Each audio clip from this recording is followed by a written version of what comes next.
Welcome to the deep dive. You know, I think we've all been there. That agonizing moment where you've spent months, maybe even years, in a language class. Right, or wrestling with some, aggressive flashcard app. Exactly. And then a native speaker just asks you a simple question, and your brain just, Freezes. it just freezes. All you can do is that sort of panic smile and a shrug. Well, if that sounds familiar, we're doing this deep dive for you. We are trying to cut through all those traditional and, frankly, frustrating methods to find the ultimate roadmap. And we have some amazing guides for this. We're pulling together the wisdom of Kato Lom, who was this legendary Hungarian polyglot. She mastered 16 languages, all as an adult. 16, that's incredible. It is. And then we're looking at the high-intensity strategies from TED speaker Chris Lonsdale, and we're grounding it all with practical tips from a bunch of modern learners. Our mission really is to distill all this, sometimes conflicting advice, into the most efficient equation for your success. Okay, so we're looking for that secret formula. The thing that separates the people who, fail out of night class from the people who actually start having real conversations. Yeah. Is it some kind of genetic trick? Not at all. And Lam, who really dedicated her professional life to this, she insisted that success is not based on some vague innate talent or your age. It's actually determined by a really clear behavioral formula. And it applies to any complex skill, really. It's invested time plus what she calls interestedness or, motivation. That combination equals the result. So time plus interest. Simple as that. Simple as that. The core idea is that languages aren't inherently hard for adults. The problem is almost always the method. If you have enough time and enough genuine interest, you can absolutely succeed. All right, so let's apply that formula. I want to start with maybe the most controversial finding right out of the gate, the value of structured study versus just, using the language. The sources give a truly staggering return on investment here. What is the consensus secret hack? The consensus is unequivocal. And honestly, it's revolutionary for most learners. It's conversation. One source claims that just 1 hour of, strenuous, awkward conversation with a patient native speaker is as valuable as 5 hours in a classroom. 5 hours. 5 hours in a classroom, or even 10 hours of self-study with an app or a textbook. Wow. Okay, that sounds amazing, but practically speaking, is that even possible? And why is that 1 hour so much more potent than all that traditional study? It boils down to two deep psychological drivers. First is just the motivation factor. You are so much more invested and attentive when you're talking to a live person. Right, the stakes are higher, even if it's just a little bit. Exactly. You don't want to fail the social interaction. And the second thing is that language has to be processed, not just memorized. So you're talking about taking passive vocabulary, stuff you might recognize on a list, and making it active. Precisely. You can stare at a flashcard 100 times, but it won't stick the same way as being forced to use that word 2 or 3 times in a real, maybe even emotional context. That makes perfect sense. Your memory isn't just recalling the word. It's recalling the whole moment, the room, the person, the reason you needed it. So if you look up the verb to complain and then immediately use it in some, slightly awkward but funny story with a new friend, you're not going to forget that. That's the conversion of knowledge to skill. It moves from something you know to something you can actually do. And that leads right into the principle of relevance, which is the interestedness part of Lum's equation. It has to be useful. It has to be a tool that's useful to you. You have to have a strong why. Communicating with family, getting a better job, whatever it is, if it's not relevant, it just becomes rote work and you'll burn out. And we see that connection between that immediate need and incredible speed in Lonsdale's work. Oh, absolutely. He tells this amazing story about a colleague who needed to learn to type Chinese. She'd failed for 9 months in night school, the traditional way. Then this massive 48-hour delivery crisis hits, and she is the only person who can possibly produce the training manual they need. So she had no choice. She had no choice. She learned to type Chinese fluently in those 48 hours because it suddenly became mission critical. That crisis provided the ultimate motivation boost. Those high-stakes examples are great, but most of us don't have a crisis pushing us, which is why I love the pragmatism from Kato Lam. She said that languages are the only thing worth knowing even poorly. It's such an essential idea to fight perfectionism. I mean, Lam's point was that the purpose of language is communication, not linguistic purity. A slightly broken sentence that gets you what you want is a huge success. All right, if your broken Italian gets you on the right train to Milan, who cares if you use the wrong verb tense? Exactly. It's infinitely better than staying silent because you're afraid of making a mistake. Pragmatism wins. Okay, so that pragmatism, that idea of good enough, seems like a perfect way to maybe pivot into our next big topic, which is all about input and immersion. A lot of people think, okay, I get it, conversation is key, I'll just move to the country. Is that the silver bullet? It is a profound myth, and it's maybe the most misleading piece of advice out there. Immersion by itself, it just doesn't work. Lonsdale points out that there are tons of Westerners in Hong Kong or, expats in the U.S.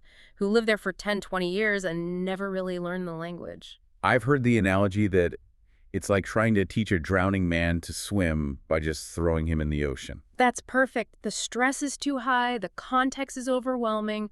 What's missing is this crucial element of comprehensible input. Comprehensible input. The idea is that you only acquire language unconsciously when you first understand the message.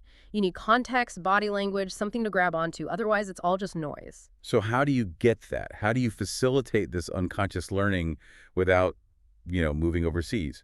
Lonsdale advises two things. First is what he calls brain soaking, or pao en yozi in Chinese. You just listen a lot, even if you don't understand it all, just to get the rhythm and the sounds. Okay, so you're tuning your ear. You're tuning your ear.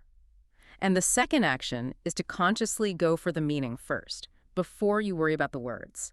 Use context, use facial expressions. He tells the story about being on an overnight train in China, and he had this 8-hour conversation with a guard using drawings and pantomime. Without knowing the language. Without knowing the language.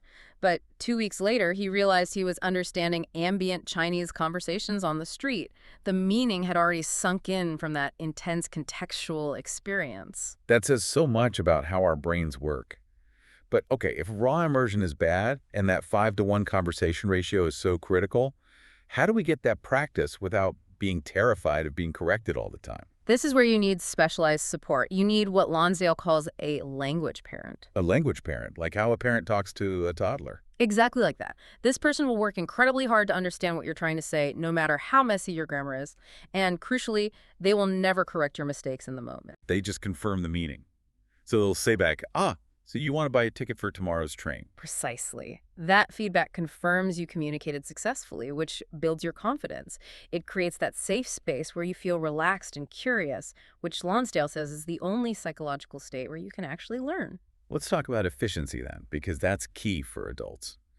If classrooms are inefficient because they move at the pace of the slowest student, how should we prioritize our time? The key is intensity. One of our sources is really blunt about this. Studying 4 hours a day for 2 weeks is way more beneficial than 1 hour a day for 2 months. So a sprint is better than a marathon. It's much better to go all in for a short period than to kind of half-ass it for years. The brain just responds better to that high-density learning. But 4 hours a day is tough for someone with a job and a family. It is. Which means the time you do have needs to be incredibly efficient. This is why one-on-one tutoring or a dedicated language exchange is so powerful. You're always working on your specific weaknesses, not waiting for a whole class to catch up. And efficiency also means learning the right things. Which brings us to vocabulary. Where do we start? You start with high return on investment vocabulary. The reality is, the most common 1,000 words in a language cover about 85% of daily conversation. 1,000 words get you 85%. About that. And if you get to 3,000 words, you're covering 98% of most conversations. So your effort has to be concentrated there. And the opposite of that is the person who uses an app and learns all the words for kitchen utensils and zoo animals, but can't ask for directions. That's the classic example. You know all these random nouns, but you lack the core verbs and connecting words to actually build a sentence. You have to focus on what is useful to you right now. So what's in that immediate toolkit? What do you absolutely need in week 1? You need the phrases that let you use the language as a learning tool. So things like, how do you say X and what does that mean? And can you repeat that in the target language? Right, the meta phrases. Yeah, those are so much more important than any grammar rule because they let you stay in the conversation and keep getting that comprehensible input. Which brings us to the big, thorny issue of grammar. Traditional education is all about conjugation drills. Should we be studying the rules? The consensus from these rapid learners is a pretty resounding no, at least not at first. Learning from rules is super inefficient, and it just leads to burnout. Pimsleur noted that if you insist on perfect grammar from day one, you'll just quit from frustration. The idea is you learn grammar from the language by absorbing patterns, not the other way around. It takes a lot of faith in the process to just let go of the rules like that. It does. But Katolam had a brilliant strategy for this, especially if you can't get that daily immersion, extensive reading. Reading novels from the very beginning, that sounds incredibly hard. It's daring, but she argued that books are the most patient partner you can find. They'll wait for you. Her method was to read stuff that genuinely interested her, novels, technical papers, whatever, and use the pull of the story to force her way through. You have to try to figure out meaning from context and resist that urge to look up every single word. That feeling of solving the puzzle yourself provides the emotional fuel to keep going. Okay, let's move to our final segment, the psychological journey, because this is where so many people get stuck. It's not about brain power. It's about the fear of sounding stupid. And that connects directly back to Lonsdale's principle of state. You have to be relaxed, happy, and curious to learn. If you're stressed or worried, your brain just shuts down. And a huge part of that is having a high tolerance of ambiguity. Can you explain that concept, tolerance of ambiguity? It just means being comfortable with not understanding 100% of everything you hear. If you're the kind of person who needs to know every single word, you're going to be miserable. You have to be okay with getting the gist, maybe 60 or 70%, and letting context fill in the rest. It's like you can follow the plot of a movie even if you miss a few lines of dialogue. So be comfortable with mistakes. Mm-hmm. And we said the language parent shouldn't correct us during a conversation, but where does the rigor come in? Don't those wrong patterns just get stuck? This is a great place to synthesize Lonsdale and Lum. Lonsdale's method is about maximizing confidence and flow in a live conversation. In that moment, correction is bad. But Lum was very clear that uncorrected mistakes are perilous. They take root. So the solution is to separate the two. So confidence during the sprint, rigor during the review. Exactly. You prioritize fluency when you're speaking, but later during your self-study time, you have to be meticulous. You check your forms, you correct your writing, and you make sure bad habits don't solidify. And this all comes back to memory and context, right? Yeah. Lum argued you can't learn words in a vacuum. Never. A word learned in isolation is a word that will be lost immediately. You need a phrase, an association, even a silly mnemonic. The context is the hook that lets you pull the word back when you need it. And there's no better example of that than the classic computer translation error. It's perfect. A computer was fed the English idiom, out of sight, out of mind. It translated it into German. When the German was fed back in to check it, what came out in English was the phrase, invisible idiot. Invisible idiot. That's fantastic. It shows that words stripped of their human context become totally meaningless. It really does. So finally, let's set some realistic expectations for people listening. Can you walk us through the 4 phases of learning so we don't feel like we're failing when we're actually making progress? It's a pretty reliable progression. Phase 1, you can speak a little bit, but you understand almost nothing. It's tough. Phase 2. A big shift. Suddenly you understand way more than you can speak. This is frustrating in its own way, but it's a huge sign of progress. Okay? Phase 3. You become conversational, but it takes a ton of mental effort. You're exhausted after talking. And then finally, Phase 4. That's true fluency. You're speaking and listening without even thinking about it. You might even start thinking in the language itself. That's the goal. And knowing those steps really helps. Okay, so to summarize the core insights from this deep dive, you have to prioritize immediate conversational relevance, embrace short, intense sprints of study, focus on that core 1,000 to 3,000 words, and build the right support system with a language parent. And let's end with one final bit of encouragement from Kato Lum, especially for anyone who feels like they're too old for this. She fought against that false idea that in old age you can only forget. She said that engaging with languages is not just a joyful way to build relationships, it's also a powerful way of preserving your mental capacity and your spiritual balance. The act of learning is preservative. What a powerful reason to start today. This deep dive really shows that language learning is less about some abstract talent and more about disciplined, purposeful curiosity.